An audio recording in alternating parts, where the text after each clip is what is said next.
Hello and welcome to Sticky from the Inside, the employee engagement podcast that looks at how to build stickier, competition-smashing, consistently successful organisations from the inside out.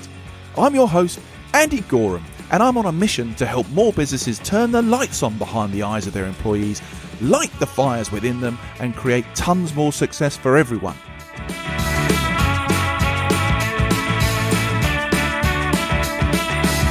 This podcast is for all those who believe that's something worth going after and would like a little help and guidance in achieving that. Each episode, we dive into the topics that can help create what I call stickier businesses. The sort of businesses where people thrive and love to work, and where more customers stay with you and recommend you to others because they love what you do and why you do it. So, if you want to take the tricky out of being sticky, listen on. Okay, I heard a terrifying stat the other day. And no, it's not that robots are already here to take your job. In fact, it's quite the opposite.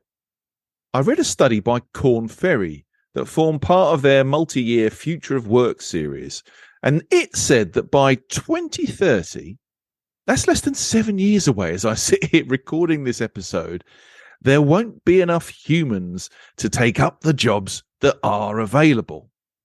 This study suggests that there will be a global talent shortage of around 85 million people.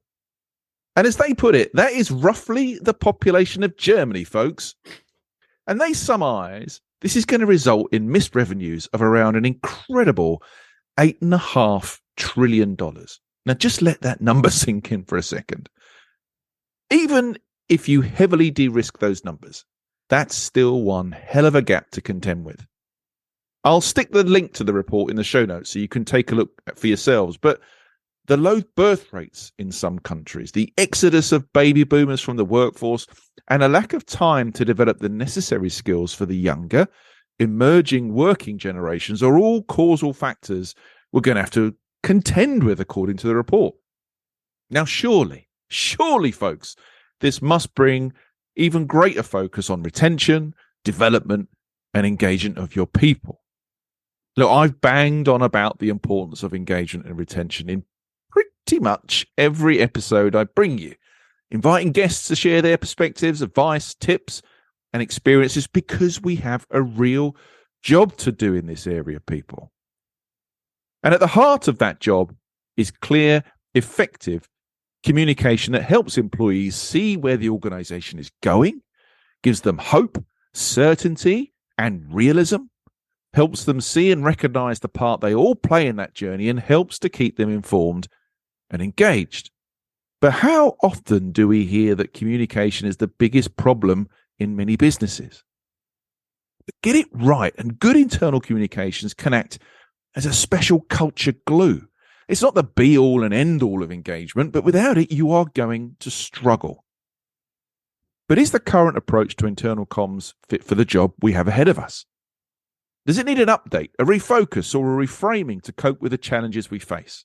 Well, with me today is Katie Macaulay. She's the MD of AB Communications and also hosted the very popular Internal Comms podcast, which I was lucky enough to appear on a short while ago. She's also the author of the book From Cascade to Communication, which was published back in 2017, but at that time talked about moving internal comms on.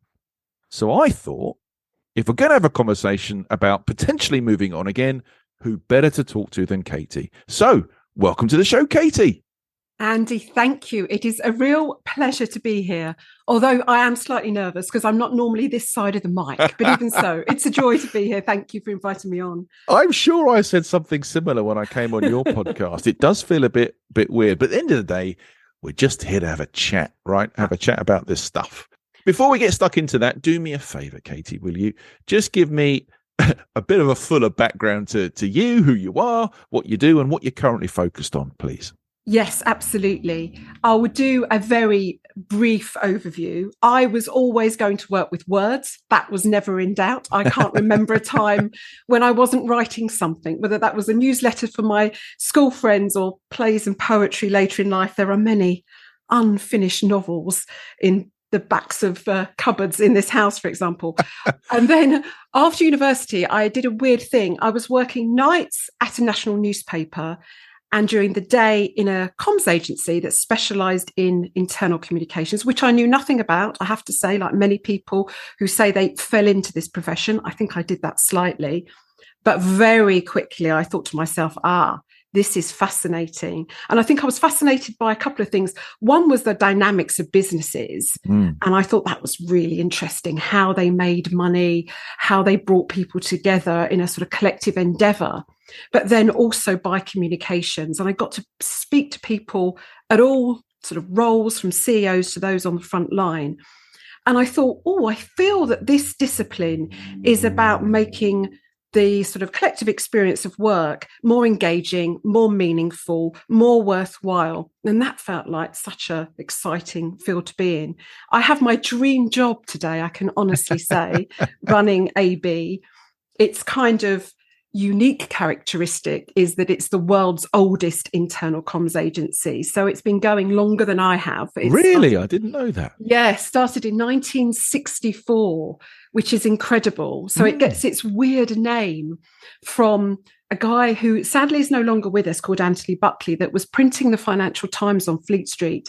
And he wondered, watching everyone go backwards and forwards to work, whether managing directors and chief executives would like the kind of professional communication skills, journalism skills that he had at his fingertips every day at the Financial Times inside their organisations to help them communicate with their employees. And that's how it all started. Well, isn't that interesting? I didn't know that at all. That's brilliant. Thank you for sharing that. Yeah. So yes, we work with usually fairly large, complex organisations, and we help across a range of different issues and challenges, whether that's an acquisition or a merger or a new strategy, through to very specific challenges around D&I, might be health and safety, it might be protecting the brand, some area of compliance. So from very large cultural issues through to very specific challenges, that's our bread and butter. And I can honestly say I love it. And I think one of the reasons I love it is because I seem to learn something new every day, because there isn't an organisation in the world that doesn't show up and present a fresh challenge.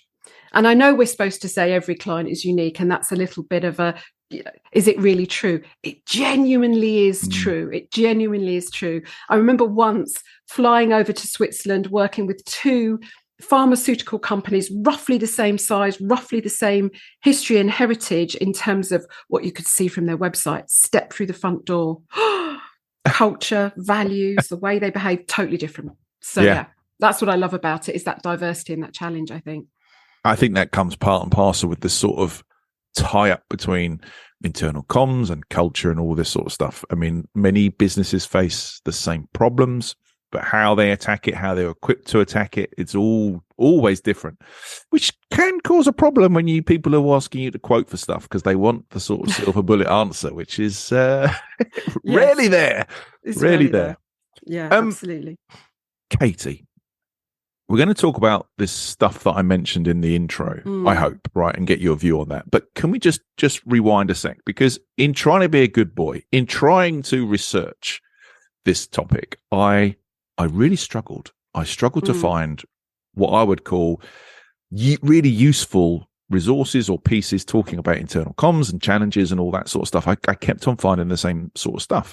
And a lot of it was, I don't know, sometimes it felt a bit siloed and a bit out of date, and sometimes very, very blended with other things about management, leadership, business. Can we start off with, what's your definition of internal comms? How do you frame it? That is such a good question, because actually I do a internal comms masterclass for people that join AB. And the first question I ask is, how do you define internal communications? And I went online, and there's 150 different definitions. I think internal communications is about creating clarity connection around the things that really matter to both the people that work for the organization and the organization itself. And why do we need to create that bond and connection and clarity? I think there's now decades of research that show that people who are more engaged, and I have a slight problem with that term, but people that feel a certain connection and have a shared vision, if you like, know where the organization is going and how they contribute to that, they are therefore more productive. Mm-hmm. The organization is more likely to tap into their skills, their resources, their discretionary effort, which is, what the engagement surveys are always trying to get for organizations by raising engagement. So for me, it's that. I also have in my mind a divide, if you like, between need to know and nice to know. So I always think about that slightly when I'm having conversations with clients. There are certain messages and information, if you like, you need to know to do your job. What time does your shift start? Who's your line manager? What are today's product services you need to sort of know more about? Versus the nice to know stuff, which is, why does the organization exist in the first place? How is it different from its competitors? What are its values? What's its culture? How does it want to show up in the world? And I think what's interesting is we live in a world now where all the research and studies I'm seeing is that nice to know stuff is becoming more and more important to people. They actually want to do work and work for an organization that has meaning, that means something, that matters. There's even studies out of the US to show people would trade a reduction in their pay to do more meaningful work. So I think it's a very exciting time to work in internal communications. I would agree with you, though, and I get a bit frustrated about this. There are lots of quote unquote thought leaders in this space, but when you actually look into it, they're not particularly coherent thoughts and they're not particularly leading thoughts. And I get slightly frustrated. We do seem to regurgitate the same stuff.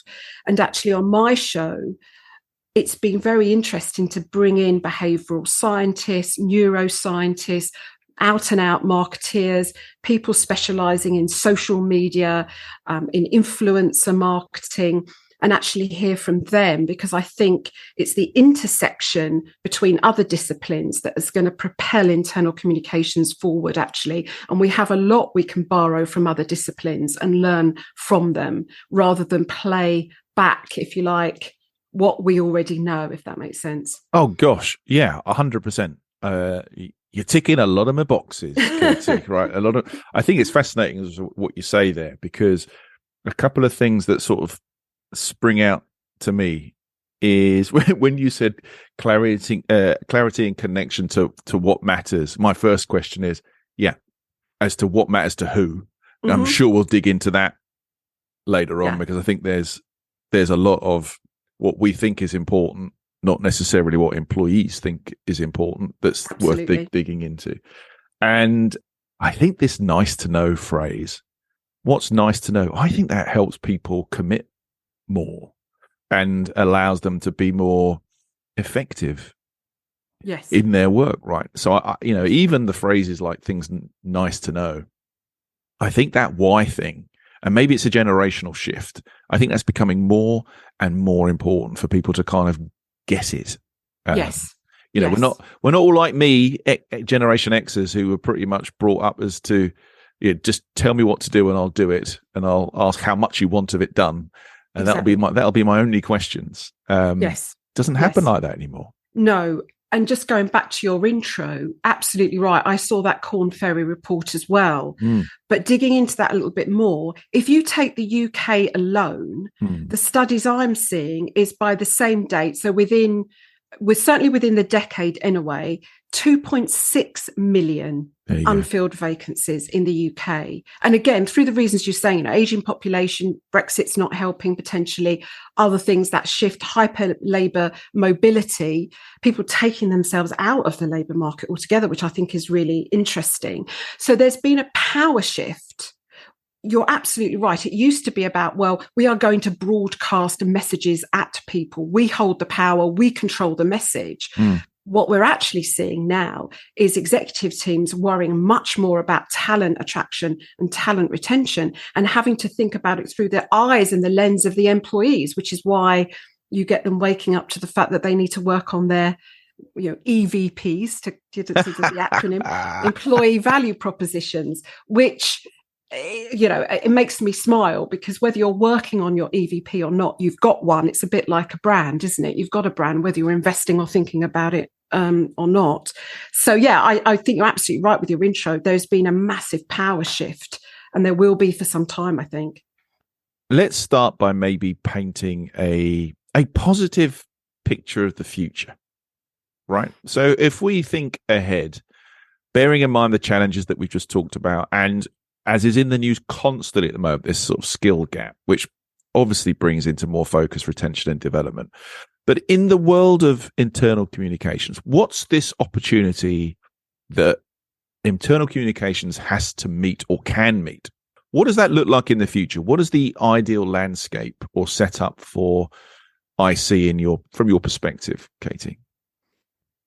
Wow, what a question. So the book, I'll come back to the book, because that was a manifesto for the future of internal communications. That was a reaction to the fact that I had spent at that stage over 2 decades working either inside organizations, for large corporate organizations, or from the outside in as a consultant, largely broadcasting messages at people. And if I'm being really, really honest, taking silence as a sign of success. In other words, no one has complained. Fantastic. Let's carry on the monologue. Brilliant. And as someone said in a focus group the other day to me, operational colleagues on the front line of a large organization, 2 monologues doesn't make a dialogue. And I thought, nice. That out of the mouth of people that really know what's going on in an organization, the front line, as ever. So yeah, from Cascade to Conversation was all about saying, you've got to step back for a minute and think about the world we live in and operate in at the moment. And it's even more true now than it was when I wrote it back in whenever it was, 2017, because of things like AI, generative AI. If I'm a chief executive waking up this morning, there's not any chance that I'm thinking the future of my organization relies in some feature of my product or service, because quite frankly, that can be copied, replicated tomorrow by a competitor. Actually, the future of my organization rests in people that are leaving the factory floor tonight or closing their laptops tonight, and hopefully are coming back in and working for me tomorrow. Because what I need to succeed in the future is their ingenuity. I need them to collaborate across silos, across functions. I need them to tell me what it's really like at the front line dealing with customers and what those customer issues are. I need their commitment. I need them to share a common cause, to form bonds with each other. So that's a totally different role for communications. One of the big things and the strategic shifts is not broadcasting messages at people, doing the absolute opposite. And that's listening. That's asking really, really smart questions and listening really hard to the answers you get back. And this idea that what internal comms could be doing more of is capturing the collective wisdom of an organization. There's that phrase, isn't there? The smartest person in the room is the room.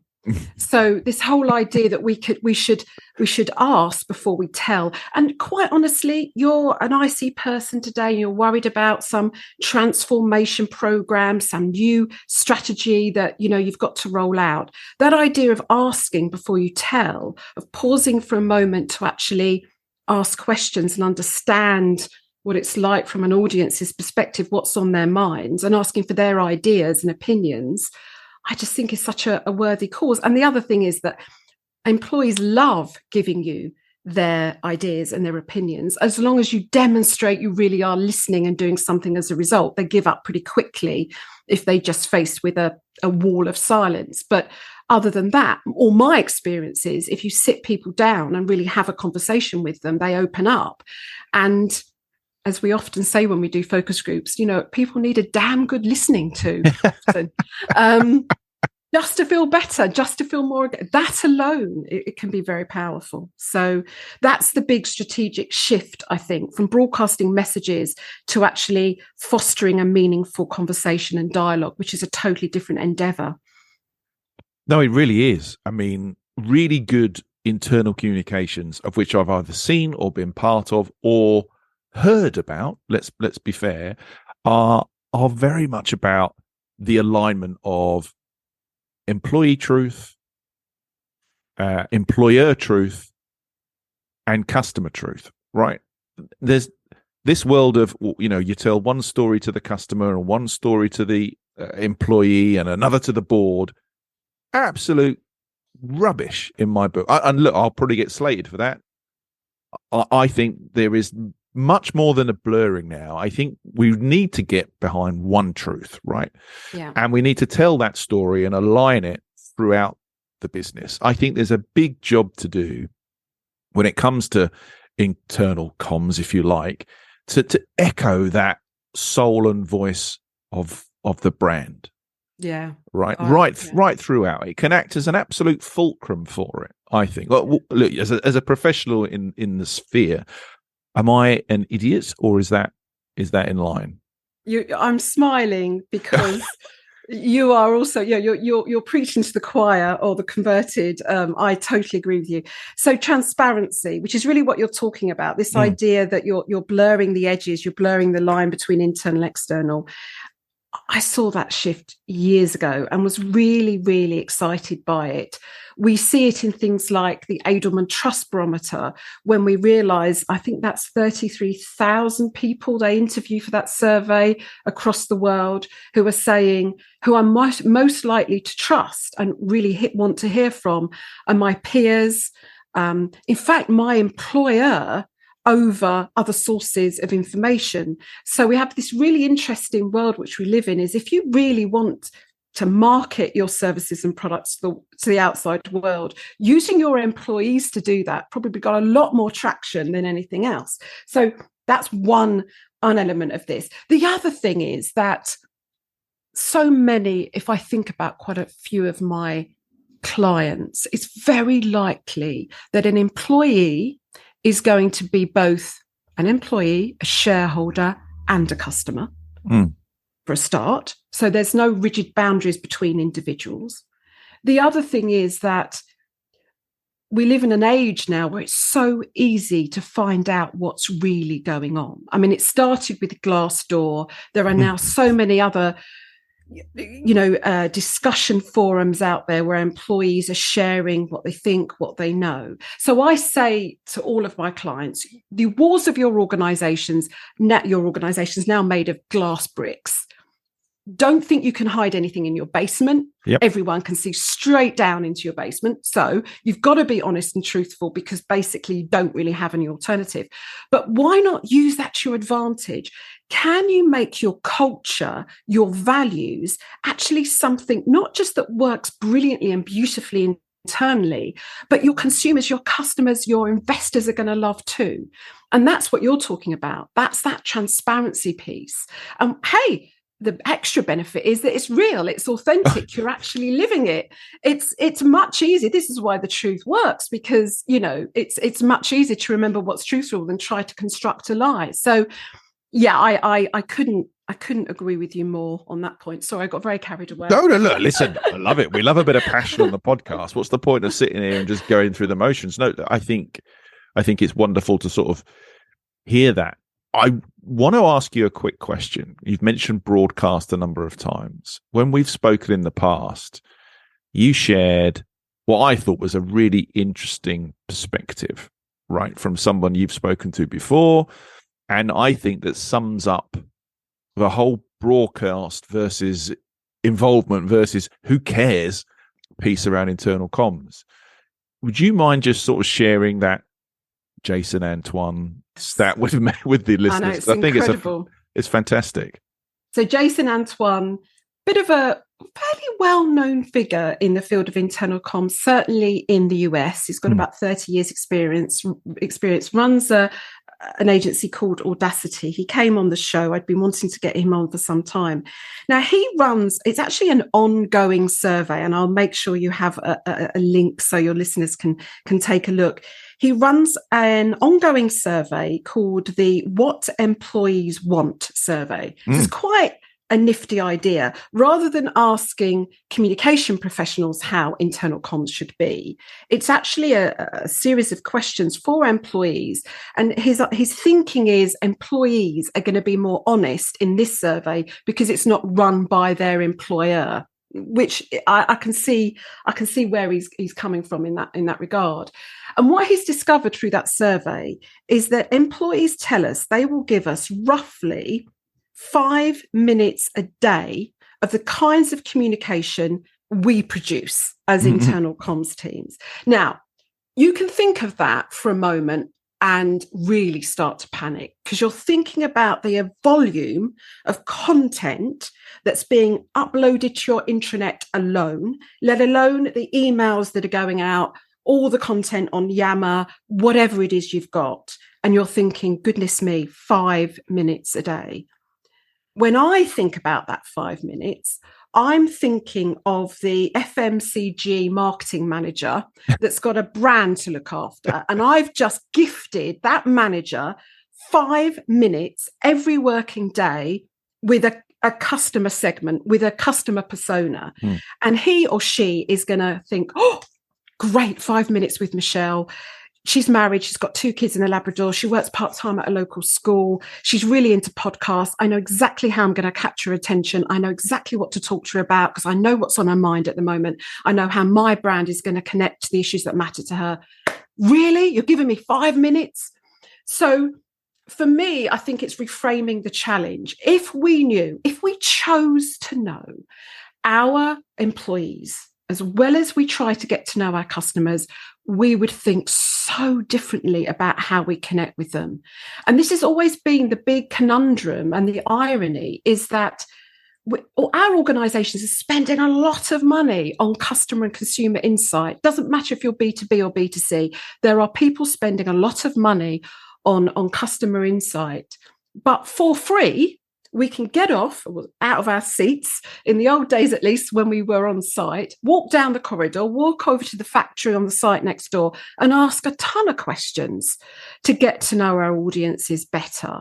So for me, I think it's about better segmentation, better understanding of the audience, and a way of actually, you said it straight up, what matters to the audience, and thinking about the challenge from their perspective. And if I'm being really honest, and there's another guest on my show, Steve Crescenzo, brilliant guy. Again, I'll send you the link. But he made the point, he's trained, I think, thousands of internal comms people to write better over the years. And he said to me on the show, Katie, at the end of the day, too often we are writing for the approver, not the recipient of our communication. We are writing to try and get things through this tortuous approval process, or we're drafting by committee, when if only we'd stop for a moment and think, let's look at it totally from the perspective of our employees. How are we going to surprise them, delight them, make them laugh, whatever it is, and write from that perspective? And it does mean being a bit bolder. It probably means more things are going to get the red line through. But I think occasionally that's what frustrates me, is we play too small and we play too safe.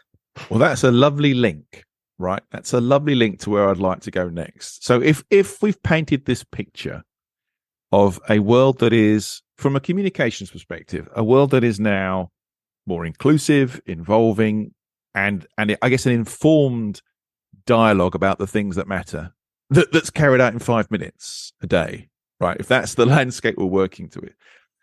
And based on what you've just said about maybe focusing on the person on the exec who's going to approve the words and feels comfortable with, versus really connecting with and engaging with the recipients, how far away are we from that state? Oh, my goodness me. The trouble is, I think we get hung up too much by perhaps potentially our report lines that's one issue that keeps coming up. And I think we need to completely forget about the organogram and work out who we need to collaborate with and align with and share the challenge with. And it's not just HR. We've got to go and find the strategy team and make friends with them. We've probably got to go and find the R&D people, whatever it is. I think it's got to be more of a collective endeavor than it is today. I think our tools and our platforms and channels have got a lot better, and they certainly have become more conversational and two-way. So there's no real excuse anymore for just broadcasting messages at people.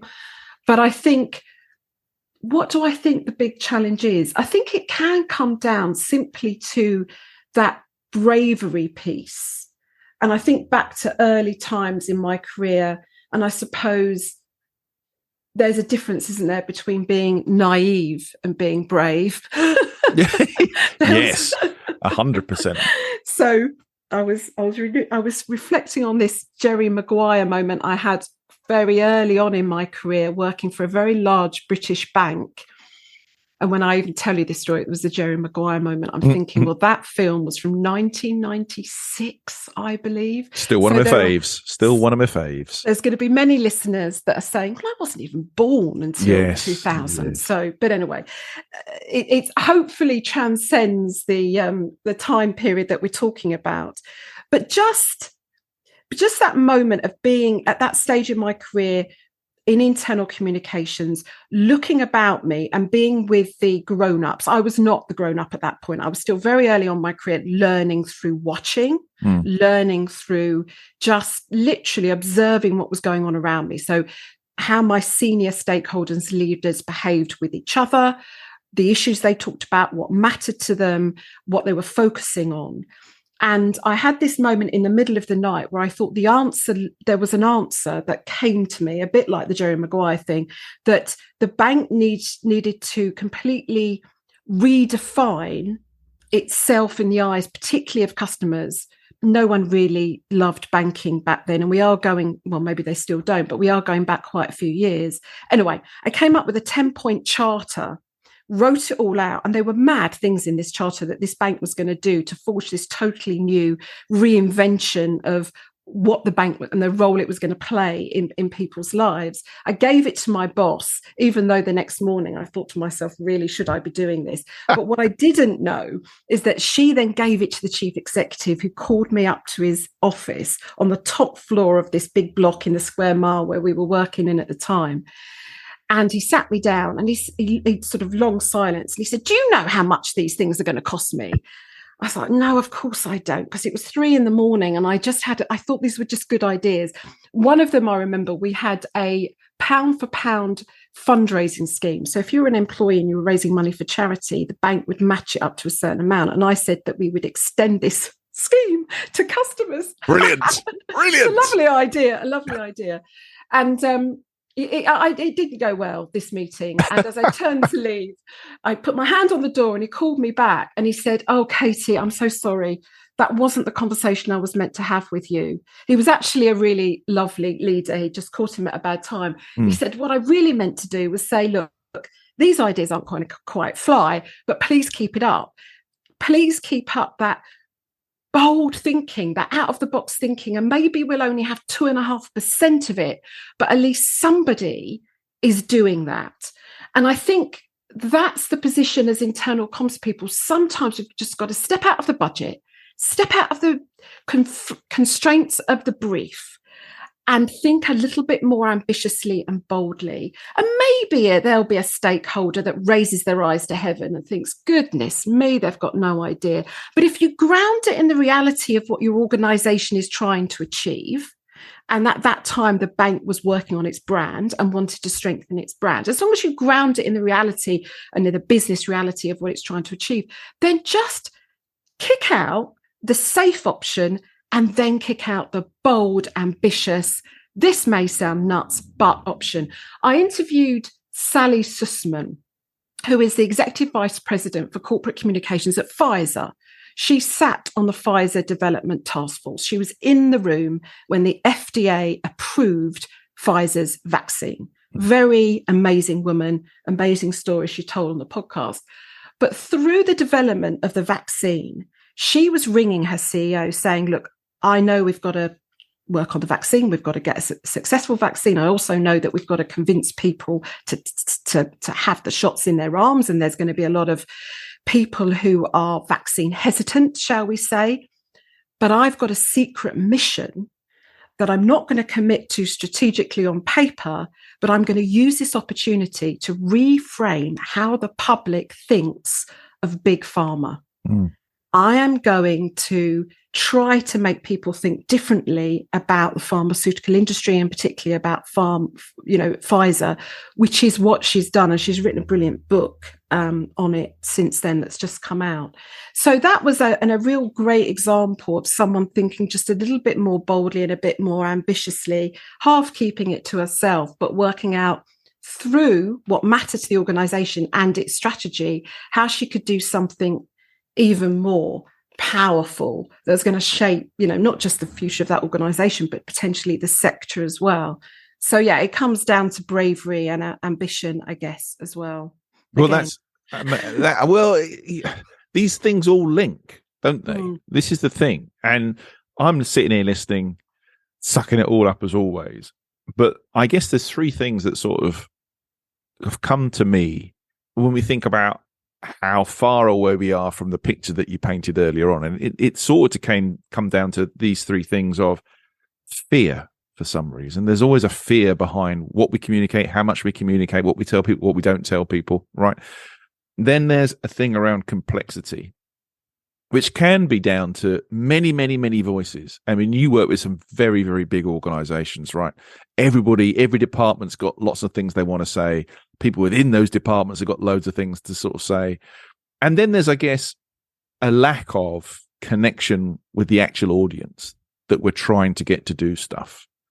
And for me, if we can solve those three issues, right, to your point, if we can think about bravery instead of fear, if we can simplify instead of making things more complex, and I think that comes from what you talked about before around alignment. And I think this is where we cross the streams again, because I think this is where businesses really cause themselves problems, because there's so much to do. There's always so much to do.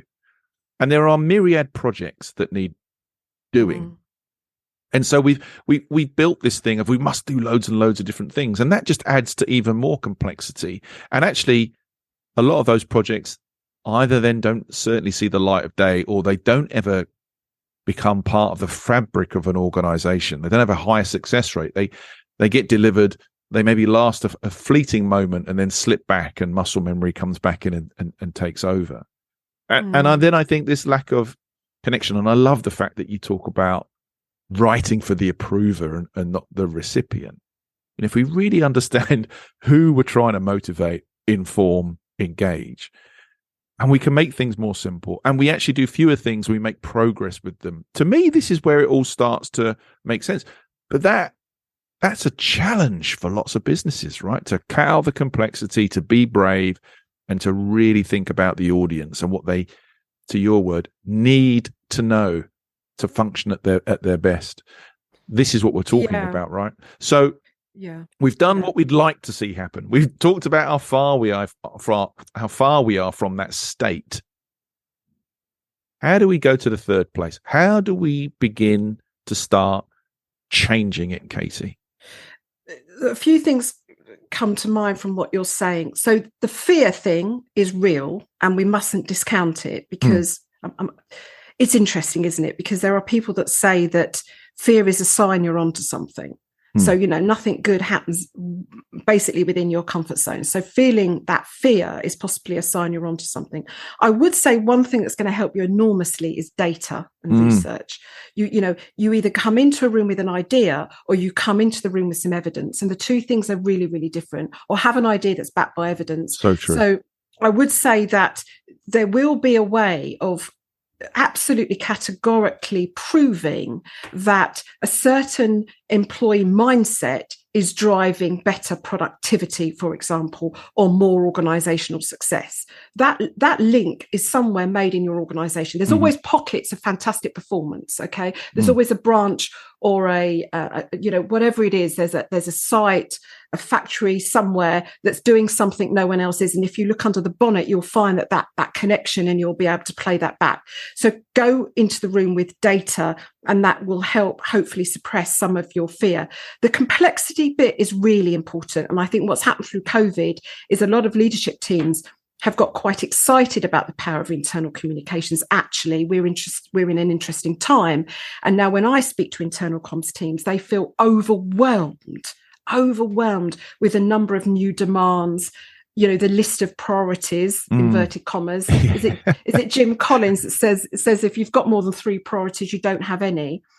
I encourage teams to step back as often as they can from the day-to-day, potentially use that Eisenhower urgent versus important matrix, because what's so interesting about that exercise when you look at what's urgent versus important is that the important things, the things that really move an organization forward, and to be fair, what moves an individual forward, because it's things like learning and development and those kinds of things, never have a deadline attached to them, or certainly never have an urgent deadline attached to them. And the things that crop up in your inbox, which is always somebody else's to-do list, but in your inbox will have the urgent thing, rarely really important and moving your agenda forward. So you've got to kind of play games with that and work out where you're going to put your energy. I would say every single day we set and focus on, can you decouple the urgent from the important, and at least do some important things.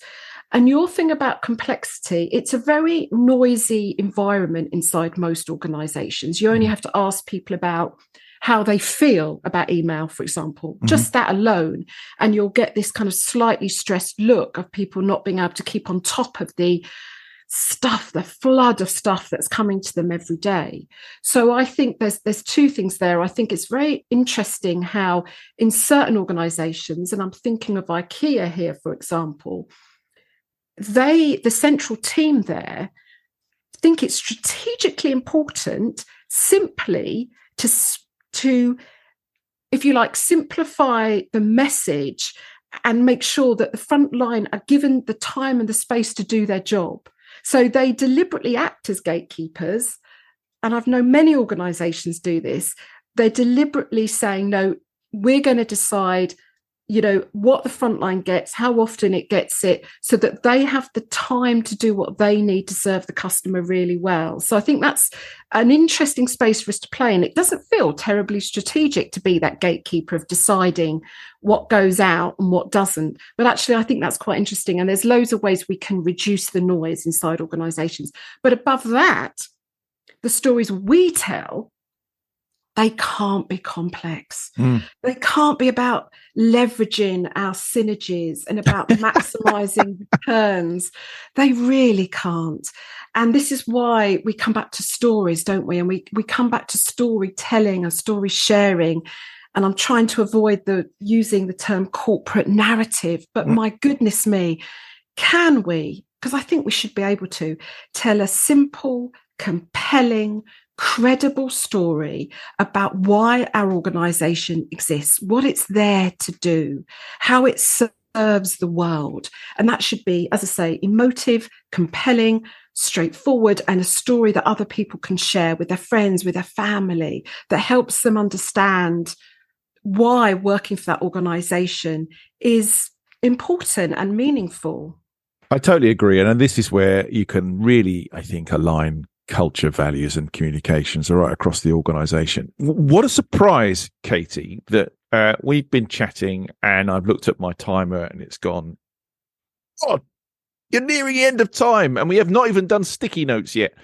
So let's do that, Katie, right? We're at the part of the show I like to call sticky notes, and I'm looking for you to try and consolidate all the things that are buzzing around in your head right now into 3 simple takeaways that the listeners can take away on 3 little sticky notes. So if we're thinking about helping people really reframe internal comms, what's going to go on your 3 sticky notes? Okay, I'm going to summarize. I'm going to try and summarize our entire conversation.